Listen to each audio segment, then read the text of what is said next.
Hey everyone, for so many women, marriage brings a ton of joy, but it can also bring some really unexpected changes. And one of the most common worries is when your period suddenly gets, well, irregular. If this is happening to you, I want you to know you are definitely not alone.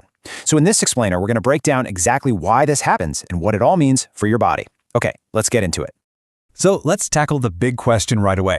Why does your period suddenly go off schedule after you get married? First off, it is incredibly common. So many women find their cycles become unpredictable. Maybe they're early, maybe they're late, or they just feel different. And while it can be really confusing, there are some very clear biological reasons behind it.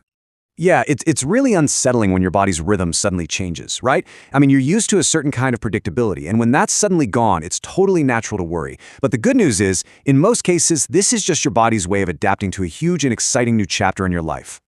So, what's really going on here? Well, it all comes down to one crucial concept: hormonal balance. You can think of your entire menstrual cycle as this delicate orchestra of hormones. So, what happens when the conductor of that orchestra gets a little bit distracted?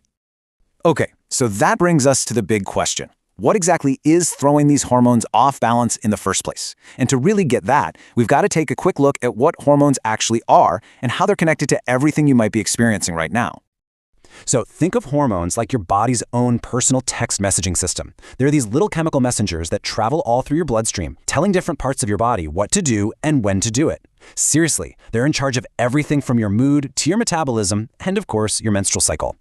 This visual of a balanced scale, it's the perfect way to picture your hormonal system. A major life event, like marriage, starts adding all these new weights to the scale. New emotions, new routines, new experiences, and that can temporarily tip the balance. Your body just needs a little bit of time to find its new equilibrium. All right, so what exactly are these new weights that can tip that hormonal scale?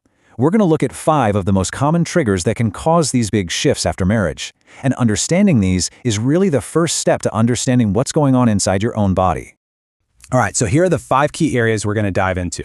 Contraceptive pills, the very real stress of adjusting to a new life, big changes to your lifestyle, a new physical environment, and finally, changes in your weight. So, let's start with that first one. Okay, so first up, birth control. A lot of women start using contraceptive pills after getting married. And these pills work by introducing synthetic hormones into your system to prevent pregnancy. Now, while they're really effective, these external hormones can interrupt your body's natural cycle, especially when you first start. It can take a few months for your body to adjust, and that often leads to irregular periods while it finds a new rhythm. Next up, let's talk about stress. And honestly, this quote just nails that feeling of overwhelm. You're adjusting to a new home, a new family, a whole new life.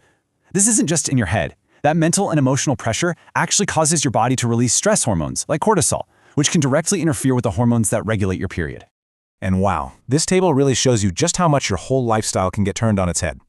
Before marriage, you probably had a pretty consistent routine, but after, your sleep schedule, your meal times, your daily activities, they can all be completely different. I mean, think about it. Even just a few weeks of not getting enough sleep can have a huge impact on your body's internal clock and, you guessed it, your hormonal balance. Okay, this is one that most of us probably never even think about: your actual environment. If you've moved to a new city or even just a new neighborhood, your body has to adjust to everything. Different water, a new climate, maybe even different air quality. It's fascinating how sensitive our bodies are, and this adjustment can temporarily show up in your skin, your hair, and yes, your menstrual cycle. And last but not least, let's talk about weight. It's super common to either gain or lose a few pounds after marriage because of all the changes in diet and routine. What's really important to know is that both significant weight gain and weight loss can affect the production of the hormones that are essential for a regular period.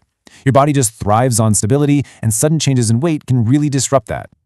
All right, so we've talked a lot about why this happens, but now let's get to maybe the most important part: the reassurance. Because in most cases, this is just a temporary adjustment phase while your body finds its new normal.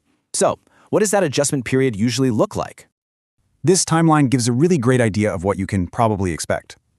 In that first month or so, your body is basically just reacting to all the newness.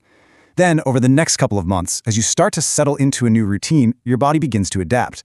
And for most women, within about 3 to 6 months, a new regular cycle will start to establish itself. The key word here is patience. Look, if there's one single thing I want you to take away from all this, it's this: what you're experiencing is likely completely normal. Your body is an incredibly intelligent system, and right now it's just recalibrating to fit your new life. It's not a sign that something is wrong, it's a sign that your body is doing exactly what it's supposed to do. It's adapting.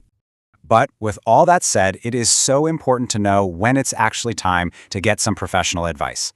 So let's put together a clear action plan. How do you know when you should just wait it out? And when should you actually make that appointment with your doctor? Okay, so here's a really simple rule of thumb to follow. First, remember that changes in those first few months are totally expected, so please try not to panic. But if these irregularities keep going for more than 6 months, that's your cue to schedule a doctor's visit. They can run some simple tests just to make sure there are no other underlying issues causing the disruption. And that really brings us to our final thought here. Instead of seeing these changes as something to worry about, what if we started to see them as signals, as really valuable information from our own bodies? It makes you think, doesn't it? Maybe learning to listen to and understand these signals is the most powerful first step we can take on our journey to better health.